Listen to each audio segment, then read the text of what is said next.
Well, thanks very much. My name is Nick Hare.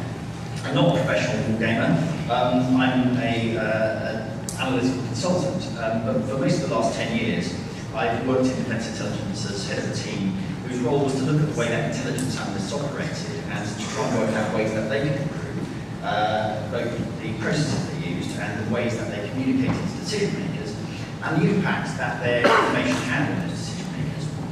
I do have interesting games. Some of the things that we did with analysts were games like scenario evaluation, red teaming, scenario development, and so on. But I think games also give us a means to understand how people approach decision making in a fairly controlled way. What I want to talk about is what creative thinking is, how we understand that, what it does in the context of a decision, why it's important, and some thoughts, certainly not definite conclusions, about what the characteristics are of games that can encourage us to use creative thinking. I suppose one of the things that prompted me to think about these sorts of issues is something I call theme fame. This might be something that, it might just be me, it might be something that a lot of people experience. But it's something that I've noticed time and again when playing games. When I first played Twilight Struggle, I was thinking very much, what would Stalin do? What would he do here? We'll blockade Berlin. That will teach those capitalist pigdogs a lesson about the power of collective action. And a game like the 30 Years War, you think, well, what can I do to protect my fellow Protestants? Even in a game like Agricola, which many of you might have played. When I first played, it was very much a question of how should I approach this problem of getting a farm together in the Renaissance era? Do I want wheat, or do I want a plough field, or should I collect some wood? All of those are very much well-defined game options, but that's not how I approached thinking about the problem. It was what ought I to do as a farmer. Now, when I play these games over and over again, eventually you start feeling a bit more like this guy. It no longer feels like you're playing the theme, you start playing the game. So with Twilight Struggle, you start thinking, well, blockading Berlin sounds fun, let's do that. You start thinking, well, if I don't blockade Berlin till the end of this turn, you might not have a free card, but and then again, the story can't ever come out yet, so perhaps, and you start thinking about it in terms of the theme, and you think about it really in terms of what options you have and what their impact will be, and it becomes much more like a well-defined decision model. I find theme fame quite sad. I like that early stage where you're playing a game and exploring options and thinking about it not as a defined decision problem, but in terms of more real-world problems you might be solving. All the things actually that Graham was just touching on. But I think it tells us something interesting about the way that people approach characterising decisions. And that tells us something about how people do that in real life. And so some of the things I'm going to talk about are ways in which failures to think creatively can lead to real-life decision errors. So first of all, what is creative thinking? I want to define that first. I want to sort of slightly rescue creative thinking from what I call the beanbag brigade. Creative thinking is a fundamental part of cognition. It fulfills a role within decision making that I would characterise as the identification of potential answers to questions, particularly the potential answers to the questions of what things can I do and what things might happen. And creative thinking fulfills the role of throwing up potential answers to those questions. And if you want to think of the kind of direct opposites of creative thinking, the other half of it is what you might call critical thinking, which is the use of information to try and whittle those options down, to test the hypotheses about what might happen in the world. This is really just the scientific method, that you first generate hypotheses and then you use the information you have to try and whittle them down, and then eventually that can be characterised in decision theoretical terms, as you would think about it as maximising your expected utility, and it becomes very well defined. So sort of in decision theory, I think in terms of the function of creative types of thinking is they are designed to find potential things that we can do and to find potential things that might happen. And that distinction is something that's been the distinction between creative and critical thinking has been re-identified many times over the last 1,000 years as, you know, inductive versus deductive, or divergent versus convergent thinking. We're not generally cognitively aware of this process. When we are thinking about a problem, you know, we very rapidly iterate between the two types of processes. And in much the same way that when we open our eyes and see the world, we're not really aware of what the visual processing software in our brain is doing. When we think about a decision problem, we're not generally aware of how we arrive at some sort of conclusion about what the best thing to do is. But it can be characterized in these terms. And I think the sort of the theory side of how we should characterize the problem of arriving at a decision suggests that there should be a sequential element. So new problems, relatively unexplored areas, should invite us to use creative approaches more to help characterize the problem, to help identify ways in which the space of activity can be explored. And then as we gather more information, as time goes on, we begin to whittle those options down into something where there's a few things that can be tackled enumeratively, where we can say, okay, well, I'm going to be doing one of these 3 or 4 things, and I'm going to appraise them individually and work out what the best thing to do is. I mean, in terms of the cognitive architecture, how do we actually go about doing these things? This is a bit controversial. There's certainly no conclusion about this, but I think the prevailing consensus is that we actually do have specialised bits of software in our brain to do these things separately. So we have different architectures for doing creative types of thinking compared to the kinds of architectures that we have for critical thinking. You might have come across the terms System 1 and System 2, which kind of captures those 2 modes of thinking. And it also suggests that we can predict the kinds of approaches that people will take when presented with some sort of decision problem. So if you're given a well-defined set of options to appraise, you will tend to approach them in a critical thinking System 2 type way. But if you're given a whole host of different options, or a badly structured problem, you'll tend to approach it in a System 1 type way. So I have some questions here. So the first one, what's the smallest positive square number that's divisible by 20? That's something that you can certainly attack in an enumerative and deductive way. You can go through the numbers one by one, or if you've got a modicum of maths, you might have an insight about that. The second one, however, what's the biggest selling music single ever? I would predict that you're not going to approach that by thinking of every single single that you've ever heard of and working out which one you think is most likely to be correct. What you're going to do there is start clustering, okay, what kinds of categories might we expect to fall into that? How might we approach this problem? Which would be an associative, creative thinking way of approaching that problem. Now finally, this kind of question here, which is a sort of mix of the two, where we get faced with, actually there's 50 states, which the only 3 without an A, I, or O in the name. I predict that you probably use quite a cognitively demanding iterative approach here, where you would think, okay, what states do I know about the East Coast or the West Coast? What are the states that begin with A? Let's rule those out. And I think, in the context of games, those sorts of problems, where we have a just about manageable range of potential things we can do, tend to be where you get analysis paralysis. And I think if you think about the curve of learning a game, it tends not to happen at the beginning when you're exploring the options. It tends not to happen at the end when you're an expert. It tends to happen in the middle, where actually you're beginning to narrow down the range of actions that you can do and your understanding of the system. So I'll give you the answers to those at the end.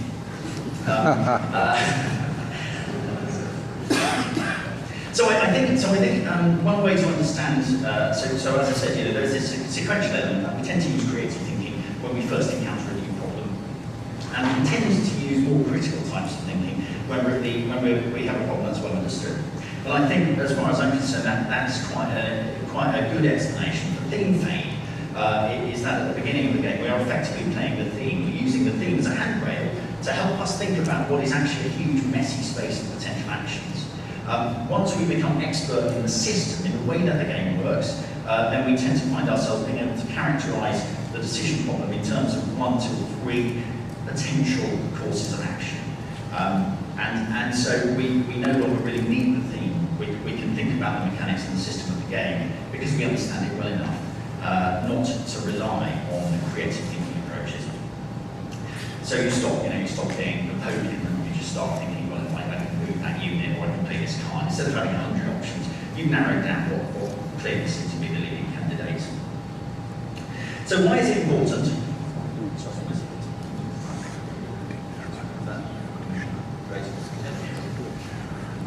So why is it important? I think here,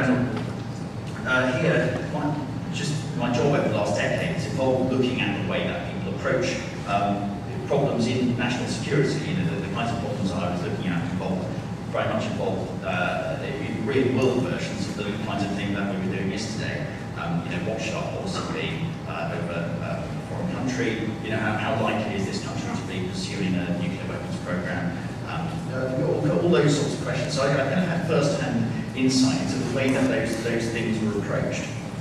And when we're thinking about potential decision errors, critical thinking errors are much more highly studied. So if you read about cognitive biases and so on, you'll tend to find that nearly all of them are talking about we're failing to use information in the right way. We're given some potential hypotheses, we're given some information, but we're not using that information to put the right probability on those hypotheses. The various biases tends to be about that sort of error. But I think when creative thinking is neglected, so when people approach a problem which they ought to use creative thinking at least partly to start tackling, and they don't, they use critical thinking approaches, that's where we tend to find really catastrophic decision errors. So a few examples, if we want to categorise what the two types of error here, one might be failure to identify alternative options, which we might call fighting the last war, and the other might be failure to identify potential outcomes, potential hypotheses or scenarios which do in fact occur, which is usually called failure of imagination. And both of those errors are like tunnel vision. They will work provided you're looking in the right place. But the things which you aren't looking at then, things that you're not doing that you should be doing, that have a potentially negative impact. So who remembers these guys, right? So Yahoo followed very much the prevailing wisdom about how you make money from a website, which is stickiness. That what you wanted to do was to get people to stay on your page for as long as possible. That's how you managed to sell advertising space, was to get people to stay there. So Yahoo did have a search engine. They wanted to be this portal, but at the same time they had content, they curated things, they had information on the front page, and they wanted you to hang around on the front page so that they could sell space to advertisers.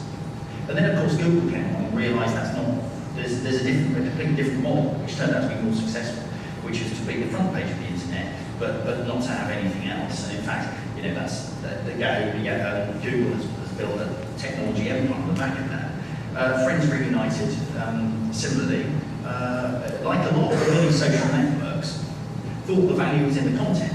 In the context of Friends Reunited, it was all about giving people access to stuff about their school, whereas actually the value was in having the social network and not the content. And of course, social networks like Facebook, who realised that, were able to entirely dominate that space. Failures of imagination in the real world. It's controversial, 9/11, whether or not the Twin Towers attack was a failure of imagination. 9/11 Commission report said it was. I'm not sure I totally agree. But the idea here is that something happens that people haven't thought about. They just haven't given it any thoughts. So in the case of the 9/11 attacks, they hadn't identified indicators of those attacks. They hadn't been looking for things like the things that were cited by the report, which were people training to fly planes, not necessarily training to land them or take them off, and so on.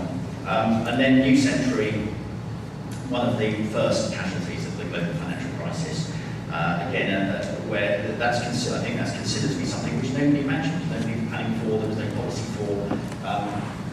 So failure of imagination, failure to apply critical thinking approaches, treating decision problems as though we can attack them with critical thinking approaches, whereas we should step back and try and say, well, actually, are there things that we should be doing which we're not thinking about? Are there outcomes which might occur which we're not thinking about? Can lead to significant real-world impacts.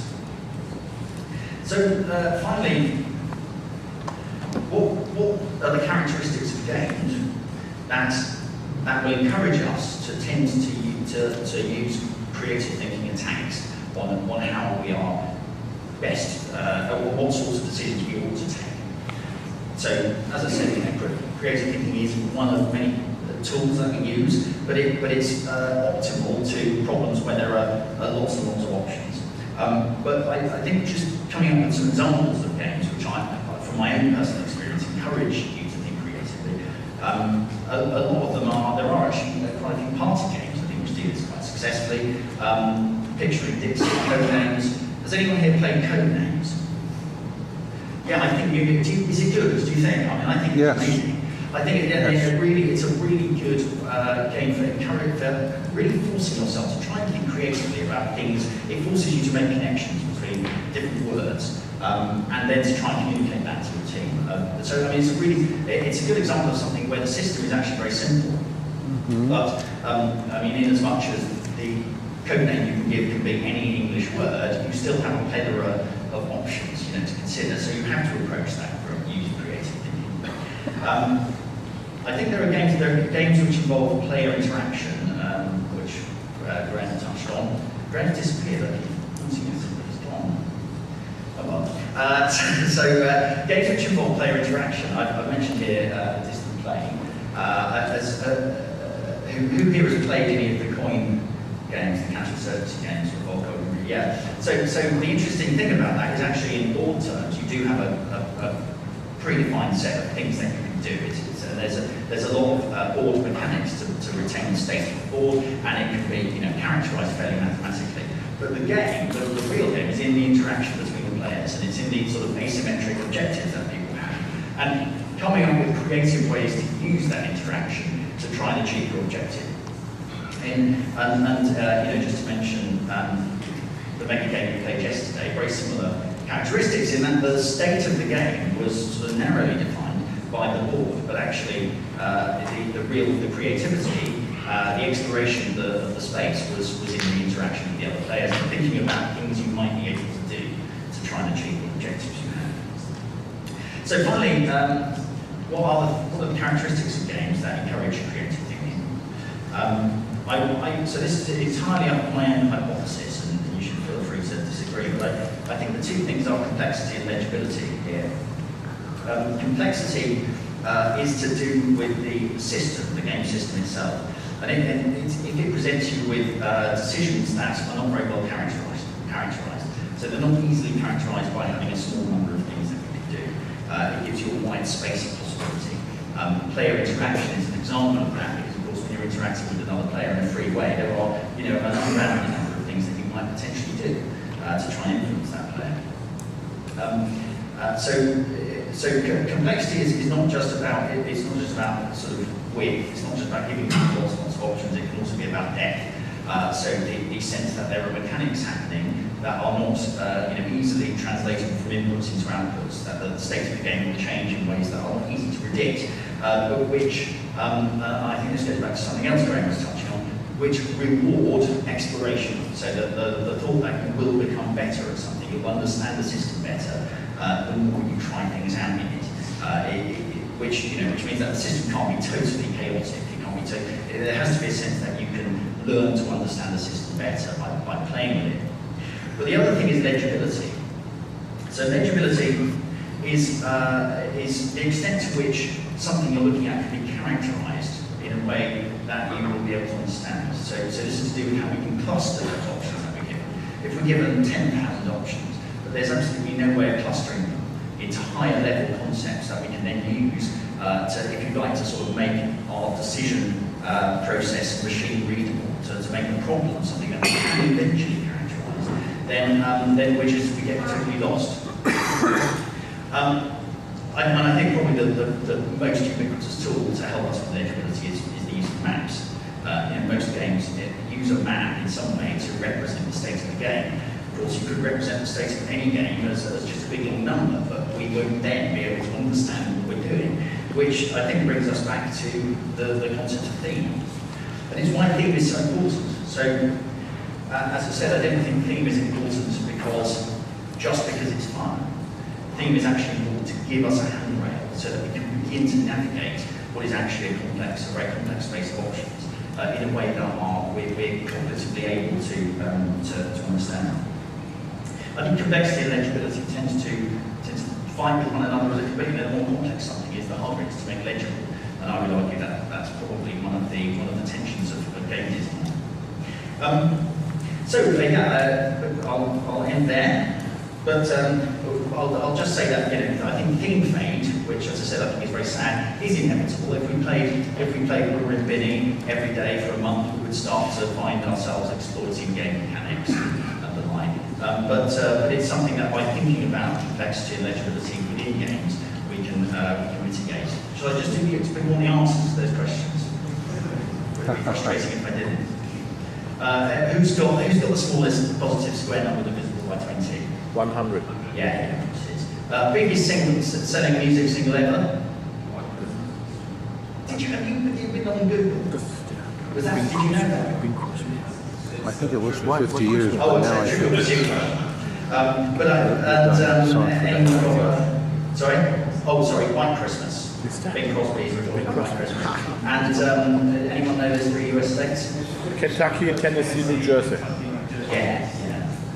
Who said Mississippi?